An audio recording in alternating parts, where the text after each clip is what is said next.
This is Catrina. Catrina is the calm hero of the good guys team. Disclaimers: all AI art. It's all just for playtesting. Our artist and I are working very hard to make these so much better and so much nicer and so much more unique. And good guys and all the names that you see here, besides her name, actually, all subject to change. It's all stuff that the naming is the least important part to us right now, just because we want to get the mechanics correct, and then we can worry about all this other stuff. But we've got Catrina's lore today, and we've got her playstyle and how she fits in with the rest of the good guys group, the good guys archetype. So let's start with Catrina's story. Like I think probably like the rest of the good guys, it's all tragic. It's all always a tragic backstory. Remember, these are our main characters. These are the characters that we are kind of rooting for to win and do well, and it's kind of like our D&D adventuring party that we're following along. So they are, yeah, we kind of just want them to win. And Catrina is one of those characters I think we just want to win. So Catrina is a deer seer, which, yes, was the only reason we made her, because of that alliteration of words. And she can foretell tragedies both willingly and unwillingly. And she can use her crystal ball to enhance her visions, but she uses arcane magic to do so. I think she also has more of a look of like a caribou. So she might be more of a caribou rather than a deer, but that's something we're working out elsewhere. But we know we want her to have a large set of horns, like what is it called? A crown, a rack, something. But we know we want her to have a large set of horns. So Catrina grew up living as an outcast on the outside of a very mountainous, mountain rangy, foresty village. So it's a relatively rural village, and she was shunned as an outcast along with her mother, and they lived on the outside of said village. The locals viewed her as a bad luck charm because of her ability to foretell of these ill fates and tragedies that would always come true, or near always come true. And some of them she could help, voluntarily or involuntarily, and others she couldn't. They would just kind of come out. For example, she might say that like a neighbor will break their leg when they make repairs on their roof, or the coming winter has the Yeti's hunting territory be expanded, which includes their village, or a mother's child will come out sick when it's born. And so all these things kind of amounted to her and her mother being shunned. So she and her mother had the same gifts of glimpsing the future. So they were basically one and the same. The dad, no other brother. The dad nowhere in the picture, and the no brothers and sisters. So one day, fateful as always, one day when Catrina was a teenager, her mother had died protecting her from some bounty hunters that had come for her or her mother. It's not clear. And they left with her family heirloom. So inevitably, more bounty hunters had come, and they had come for Catrina specifically. But Catrina, having foreseen this, had been able to flee and lived on the road looking for a purpose for her gift. If she was going to be, she loses her mother, and she is now living on the road, and people hate her for the things that she can do. She's looking for a purpose for this, and she's still relatively young. So, some years go by. She lives on the road on her own. She's kind of turning into a little bit of a hermit, a nomadic hermit. But eventually, traveling through a forest, she has a vision of someone being cornered into a trap deep into the forest. And like a, what's it called? Like a snare trap, basically. Like a on the ground rope trap that picks them up and shoots them up into the air and hangs them there, waiting for them to be bagged. I don't know what to call that. It's like a snare trap. It's a snare trap. Great, let's do that. So she has a vision of someone being in trouble. And so she decides she's going to do something about it this time. She's going to go save that person. And that person happens to be like a velociraptor, like a prehistoric animal, quote unquote animal, velociraptor. And she saves that velociraptor from being captured by bounty hunters that were looking for her. And she is able to communicate with this velociraptor, who isn't able to speak the common quote unquote English, whatever language that all animals speak commonly. But she is able to communicate with her through her magical powers. So with her arcane abilities, she is able to communicate with this prehistoric velociraptor whose name is Amber, even though Amber can't speak the modern languages. Amber then helps Catrina find the passage through the forest because she's a great hunter tracker, and she tells Catrina that less blunt, but that Amber kind of owes her as like a life debt of a sort for saving her life, and that if she ever needs anything, that she can come back to the woods and call for Amber. And I believe this story is also a little changed in Amber's, but I'll make sure to kind of update whatever documents this is in to be the right one. But they form a bond that they are now adventuring together. That's the easiest way to put it. They then make their way to something called the Sanctuary, which is a kind of like an inn on the road, but she foretells of it burning to the ground, even with all these patrons and people in it.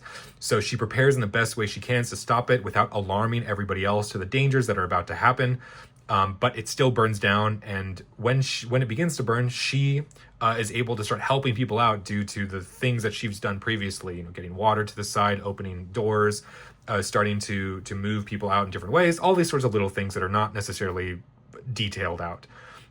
But in the same fire, she notices a songbird, a boar, and a skunk. The skunk is the owner of the sanctuary, all also help people out. And so with these others who have helped them out, they all kind of share this passion for helping others, I guess. And very loosely, they all kind of come together, and Catrina then pools those together with Amber, and all these kind of good guys start to meet up in the sanctuary, the burning down of the sanctuary, which is a pivotal event in many a character story. So that's the story of Catrina. She then begins to work with the others, and in her hopes, she wants to compete in the arena along with the others, as she's looking for answers to why she was cursed with this power, why she of everybody else has this, and why her mother has it. And she's hoping to find those answers by winning the arena and asking somebody. So that is Catrina's story. You can see some parts are a little loose, but the idea is all kind of there. So Catrina's kind of got the back foot. No, that's not right. Kind of got the leftovers of everybody else's stories to kind of make her way in. So that'll be, I'm sure, a little bit of a work in progress as we go too. So that's Catrina. So Catrina is a fortune teller. She's a seer, I guess, for lack of a better word. And her ability is, once per turn, as an action, you can place one card from your hand face down into your tenacity. Then reveal the top card of your deck. Catrina gains plus X attack, where X is the revealed card's cost until the end of the turn. So you reveal the top card of your deck. You take a card from your hand, you put it face down into your tenacity. Then you reveal the top card of your deck, and you get additional attack value equal to the cost of that card. And then it stays there. So now you know the top card of your deck. But she's able to then attack with this. And I don't necessarily enjoy this ability anymore. I don't think it works how I want it. I think there's a rework between her and the Mystical Ball. Because calm characters aren't meant to be strong attackers. They're meant to kind of build up over time. And as they do, then they can make these big, large attacks. So her ability will definitely have changed. But the idea is the same. And she uses the top card of her deck. She loves that top card of her deck. And then we have the Mystical Ball, her signature weapon. It gives +1 attack automatically. Then it says you play with the top card of your deck revealed, because she can always see it with her Mystical Ball. Then affinity. So if the affinity is a keyword that says if your active hero shares a class with this card, then you may play the top card of your deck. So you can always see the top card of your deck. You always know what's on top. You know what's coming. You know what you'll put into your tenacity or whatever it is that you're going to do with anything else. And this allows you to play that card as an additional card in your hand, basically, and reveal the next one. So Mystical Ball and Catrina is very, very, very good. She's one of 2 defensive cards, is From Beyond. It's a 1-cost defense that says prevent 2 damage. That's good. Reveal the top card of your deck, and if it costs 1 or less, prevent 4 damage instead. So this allows you to know if you know the top and you can set it up. This is very strong, but it doesn't really work the way that I want it to, because of the way that Grit's kind of turn system works, is that you're going to draw this off the top card of your, you're going to draw this when you switch to Catrina. And then when you do, the top card of your deck is going to kind of be random. You're not going to know what it is. So this is pretty much just luck and doesn't really work with the rest of her kit as well as I'd want it to. Affinity, though, however, this is the part that does need to go before the current ability. Affinity, draw 1 card, then place 1 card from your hand on top of your deck. So what that does is allows you to eventually essentially set the top card of your deck to whatever you want. So that affinity should be above the prevent 2 damage part. I think what I'll do is I'll remove the prevent 2 damage and I'll just make it reveal the top if it's 1 prevent 4. That way, to keep it less wordy and keep it more streamlined, to be like, this card is only good if that top card of your deck is a 1 cost. And I think that's fine. I don't want this to be so good. Her second card is a defense card that is similar. It's Change of Fate, prevent 2 damage, flip up to 1 card in your tenacity. So this card, it's so good. It's so good. Because of that flipping cards, it works really well with the rest of the good guys team. The problem is it doesn't feel like it really works with your kit here. So I think that this card should probably then be placed on the top of your deck. Kind of like you're putting it back on top. But the idea of recurring cards that you play so easily kind of scares me. Like every time you play this, it's going to go on top of your deck. Doesn't seem like a good idea. What I might have this do instead is you put the top card of your deck into your tenacity, and then you discard this card. That way, it's kind of like you're changing the fate of this card. Like the idea is somewhat there. I don't know. This card's kind of in a limbo area where it's really good, but it shouldn't do what it does. Flipping cards and tenacities, that's good, that's great. It's a part of the good guys team, but I feel like it just does it too well. I don't know, it doesn't necessarily work perfectly well with our kit, so any ideas for this would be great. Intervene. Intervene is a 2-cost enhancement that went through so many different iterations to finally get to where it is. And it is an enhancement that says, as an action, you can exhaust this card, and then you discard 1 card from your tenacity. And then you're going to place the top card of your deck in the same spot, which you can ignore that. That was an old rule. Place the top card of your deck into your tenacity. That's it. So you get to exchange 1 card from your tenacity for another for the top card, and that top card is something you can set up. This card's insane. It should potentially be a 3-cost. It's so good, which would work pretty well with the rest of our kit. Because a 3-cost requires 4 cards out of your hand, which allows you to play these other defensive cards when you're Catrina. So you could basically play a defensive card, then potentially set up a card in your the top card of your deck. Then you can play Intervene from your hand, activate its effects, get rid of 1, put 1 in, and then you have no cards left over, and you can either swing with your Mystical Ball and Catrina at an enhancement, or you pull out. So I don't know. There's a lot of synergy here, and I think that placing a card from her hand face down onto the tenacity is a good cost.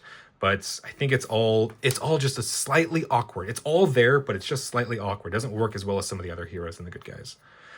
Thoughtful. It's a 1-cost enhancement that says, as an action, exhaust this, then draw 1 card, and then place 1 card from your hand on top of your deck. This card is absurd. This card is so phenomenally good with Catrina. It's so good with every card. With nearly every card here. It's so good. Every time we see this, it's a constant, how do I kill this card as fast as possible? And how do I keep this card alive as long as possible? And I think that's okay. I think that's okay that there's a card like that. Because you have to defend a lot with it, so you really need to figure out what you want to do, and other calm heroes can attack it, so it's a whole thing. I think it's really good, but I think it's okay. Next, we have the Weave of Life. It's a 3-cost attack, so it's very expensive. It says deal 5 damage, which is exactly on par with the damage threshold, and this should probably be a 4 damage card because it's a neutral card. And then it says then flip up to 1 card in your tenacity. This card's very good. It's very much the same as Change of Fate up here. So it works really well with the good guys team, but doesn't necessarily work with your kit. I guess it does. That's not necessarily true, right? Because Catrina's effect says to place 1 card from your hand into your tenacity face down. And so the way that you get around that is by Intervene, Weave of Life, and Change of Fate. So it kind of does work. Maybe I'm tripping. I think I just want her to be... I think she's really good. And this having 2 defense cards, you can really feel the defense power you have. Like it feels hard to die as Catrina, which is partly like that is thematic. Like she can see these ill fates coming and get out of the way and do something about them, which is in the form of her defense cards. But it's like almost too much, especially with Intervene. Allows you to have more defensive abilities. So I don't know. I just don't know. I really like her. She works very well. She's very fun. There's gonna be a small rework of her abilities for sure, but that's Catrina. Clearly, I really like the way she plays.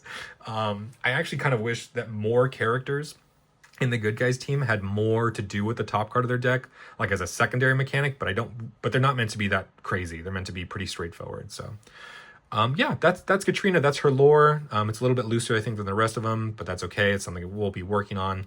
And this is her kit. It's super good. It's super, super good. Not very damage focused, but it's just really good. So I hope you enjoyed Catrina. And if you have any ideas, please, leave them in the comments. Or if you just had a good time and you made it to this point in the video, hi, hello. Thanks so much for watching. That's really awesome of you. I hope you enjoyed it. And yeah, wherever you are in the world, whatever you're doing, I hope you have a great day, weekend, night, morning, whatever it is. And I hope to see you again next time. Awesome. See you guys.